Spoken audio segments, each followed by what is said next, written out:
আল্লাযীনা আমানু ওয়া আমিলুস সালিহাতি কানাত লাহুম জান্নাতুল ফিরদাউসি নুজুলা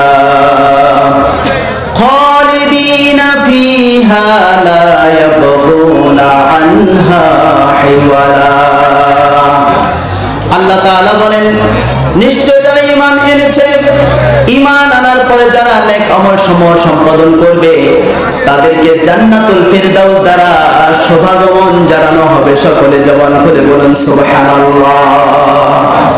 এই দুনিয়ায় মাননীয় এমপি মহোদয়, মাননীয় মন্ত্রী মহোদয়দেরকে, বড় বড় কর্মকর্তা, বড় বড় সরকারি অফিসার যারা রয়েছেন, তাদেরকে যেমন বড় বড় অনুষ্ঠানে সাদর সম্ভাষণ জানানো হয়, ফুলের তোড়া দিয়ে, ফুলের মালা দিয়ে যেমন ভাবে তাদেরকে গ্রহণ করে নেওয়া হয়, আখিরাতের আদালতে যারা এই দুনিয়ার জমিনে নেককার, পরহেজগার, খোদাভীরু, আল্লাহওয়ালা, তাকওয়াবান হবেন, তাদেরকে আখিরাতের আদালতে ওইভাবে জান্নাতুল ফিরদাউস দিয়ে শুভাগমন জানানো হবে। জান্নাতুল ফিরদাউস তাদেরকে উপহার দিয়ে তাদেরকে বরণ করে নেওয়া হবে। জোরে বলুন সুবহানাল্লাহ।